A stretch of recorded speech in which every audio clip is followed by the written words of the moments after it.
competitiveness in the global seafood market, I propose to reduce BCD from 30% to 5% on frozen fish paste, surimi, for manufacture and export of its analog products. I also propose to reduce BCD from 15% to 5% on fish hydrolysates for manufacture of fish and shrimp feed. In July 2024 budget, to promote development of domestic MROs for aircraft and ships, I had extended the time limit for export of foreign origin goods that were imported for repairs from 6 months to 1 year and further extendable by 1 year. I now propose to extend the same dispensation for railway goods. Time limit for provisional assessment. Presently, the Customs Act 1962 does not provide any time limit to finalize provisional assessments, leading to uncertainty and cost to trade. As a measure of promoting ease of doing business, I propose to fix a time limit of 2 years, extendable by a year, for finalizing the provisional assessment. I propose to introduce a new provision that will enable importers or exporters, after clearance of goods, to voluntarily declare material facts and pay duty with interest but without penalty. This will incentivize voluntary compliance. However, this will not apply in cases where department has already initiated audit or investigation proceedings. For industry to better plan their imports, I propose to extend the time limit for the end use of imported inputs in the relevant rules from 6 months to 1 year. This will provide operational flexibility in view of cost and uncertainty of supply. Further, such importers will now have to file only quarterly statements instead of a monthly statement.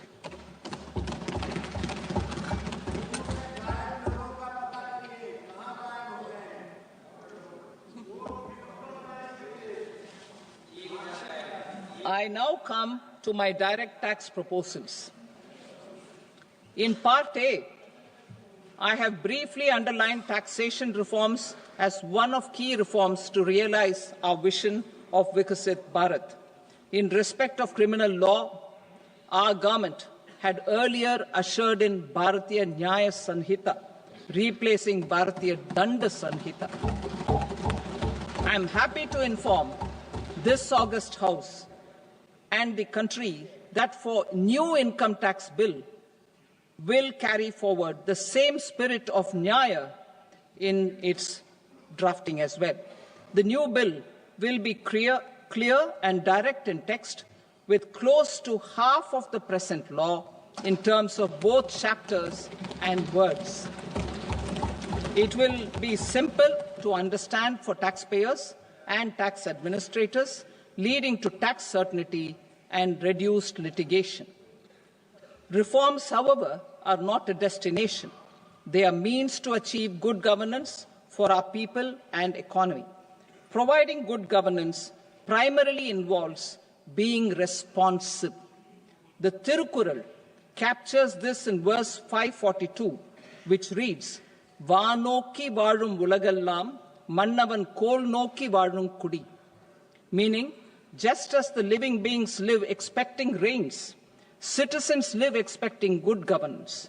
Our government is committed to keeping an ear to the ground and a finger on the pulse and responding while balancing our national building efforts.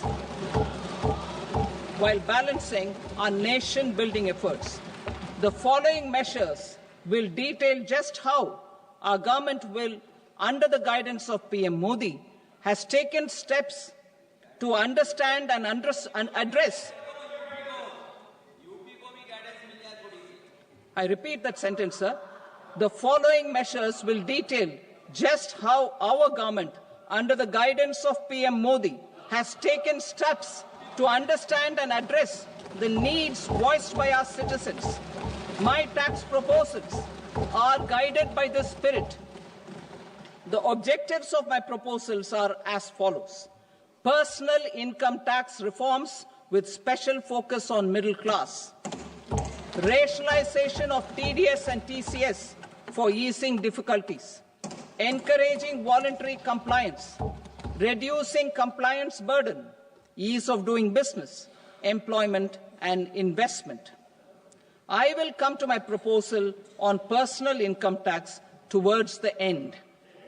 TDS and TCS, rationalization for easing difficulties. I propose to rationalize tax deduction at source, TDS, by reducing the number of rates and thresholds above which TDS is deducted. Further, threshold amounts for tax deduction will be increased for better clarity and uniformity. The limit for tax deduction on interest for senior citizens is being doubled from the present 50,000 rupees to 1 lakh rupees. Similarly, the annual limit of 2.40 lakh rupees for TDS on rent is being increased to 6 lakh rupees. This will reduce the number of transactions liable to TDS, thus benefiting small taxpayers receiving small payments. The threshold to collect tax at source, the TCS, on remittances under RBI's liberalized remittance scheme, the LRS, is proposed to be increased from 7 lakh to 10 lakhs. I also propose to remove TCS on remittances for education purposes, where such remittances is out of a loan taken from a specified financial institution. Both TDS and TCS are being applied on any transaction related to sale of goods. To prevent such compliance difficulties, I propose to omit the TCS. I also propose that the provisions of the higher TDS deduction will now apply only in non-PAN cases. In July 2024, the delay for payment of TDS up to the due date of filing statement was decriminalized. I propose to provide the same relaxation to TCS provisions as well. The government under the leadership of Prime Minister Modi believes in Sabka Saath, Sabka Vikas, Sabka Vishwas and Sabka Prayas. In line with this, we brought in updated return facility in 2022 for voluntary compliance by taxpayers who had omitted to report their correct income. Our trust in taxpayers was proved right. Nearly 90 lakh taxpayers voluntarily updated their incomes by paying additional tax. Taking this trust further, I now propose to extend the time limit to file updated returns for any assessment year from the current limit of 2 years to 4 years. I propose to reduce the compliance burden for small charitable trusts and institutions by increasing their period of registration from 5 years to 10 years. It is also proposed that disproportionate consequences do not arise for minor defaults such as incomplete applications filed by charitable entities. Presently, taxpayers can claim the annual value of self-occupied properties as nil only on the fulfillment of certain conditions. Considering the difficulties faced by taxpayers, it is proposed to allow the benefit of 2 such self-occupied properties without any condition. To streamline the process of transfer pricing and to provide an alternative to yearly examination, I propose to introduce a scheme for determining arm's length price of international transaction for a block period of 3 years. This will be in line with global best practices. With a view to reduce litigation and provide certainty in international taxation, the scope of safe harbor rules is being expanded. A number of senior and very senior citizens have very old national savings scheme accounts. As interest is no longer payable on such accounts, I propose to exempt withdrawals made from NSS by individuals on or after 29th August 2024. I am also proposing to allow similar treatment to NPS Vatsalya accounts as is available to normal NPS accounts subject to overall limits. In my speech in July 2024, I had promised that all processes, including giving effect to appellate orders, shall be digitalized and made paperless over the next 2 years. So I'm happy to announce that digitalization is being made operational now. In July 2024, we brought in the Vivad Se Vishwas scheme to resolve income tax disputes pending in appeal. The scheme has received a great response, with nearly 33,000 taxpayers having availed of the scheme to settle their disputes. I have a few proposals to promote investment and employment. It is proposed to provide a presumptive taxation regime for non-residents who provide services to a resident company that is establishing or operating an electronics manufacturing facility. I further propose to introduce a safe harbor for tax certainty for non-residents who store components for supply to specified electronics manufacturing units. Presently, the tonnage tax scheme is available only to sea-going ships. The benefits of existing tonnage tax scheme are proposed to be extended to inland vessels registered under the Indian Vessels Act 2021 to promote inland water transport in the country. Extension for incorporation of startups. We continue to support the Indian startup ecosystem. I propose to extend the period of incorporation by 5 years to allow the benefit available to startups which are incorporated before 1/4/2030. In order to attract and promote additional activities in the IFSC, I am inter alia proposing specific benefits to ship leasing units, insurance offices, and treasury centers of global companies which are set up in IFSC. Further, to claim benefits, the cut-off date for commencement in IFSC has also been extended by 5 years to 31/3/2030. Category 1 and Category 2 AIFs are undertaking investments in infrastructure and other such sectors. I propose to provide certainty of taxation to these entities on the gains from securities, to promote funding from sovereign wealth funds and pension funds to the infrastructure sector. I propose to extend the date of making an investment by 5 more years up to 31st March 2030.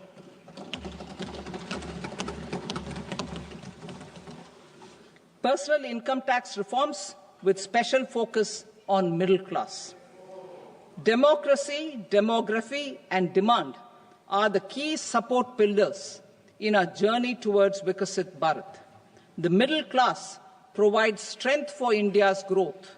This government, under the leadership of Prime Minister Modi, has always believed in the admirable energy and ability of the middle class in nation building. In recognition of their contribution,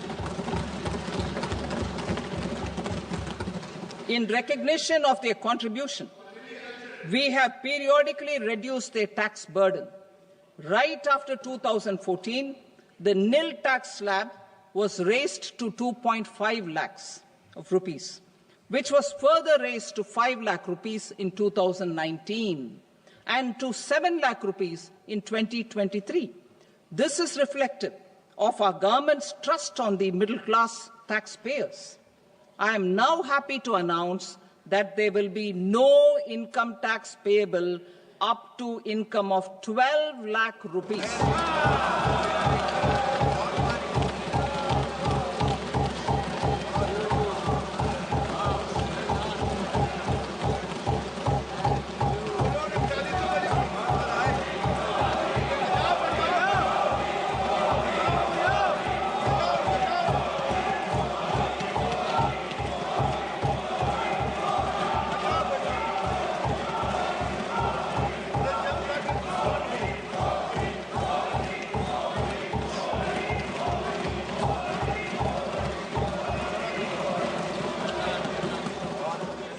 So, average income of 1 lakh per month other than the special rate income such as capital gains under the new regime.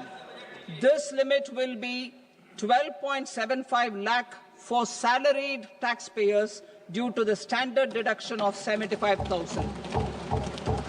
Slabs and rates are being changed across the board to benefit all taxpayers.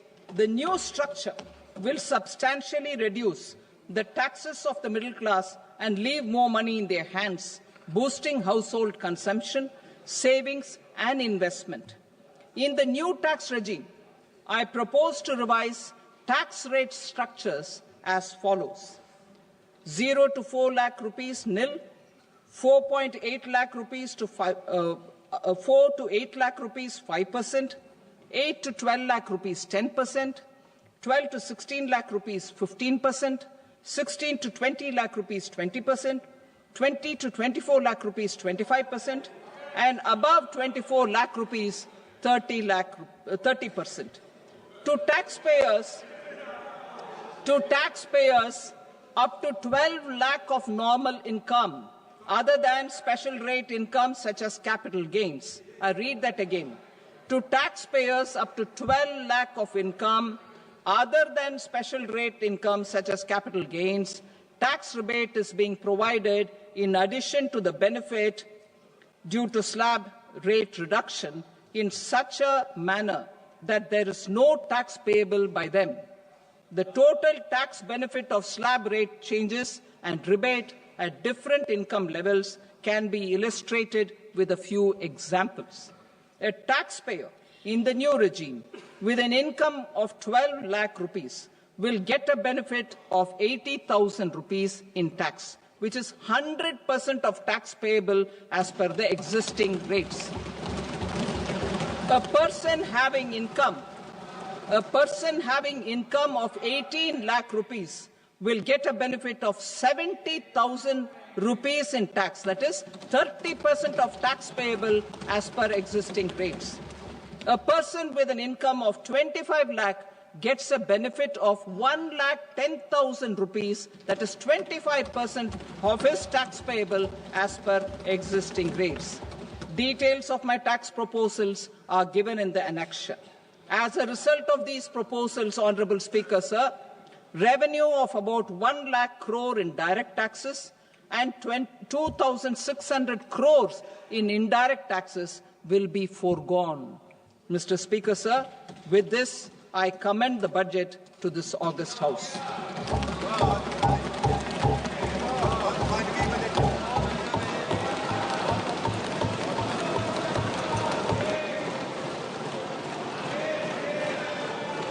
Item number 2, Srimati Nirmala Sitharaman.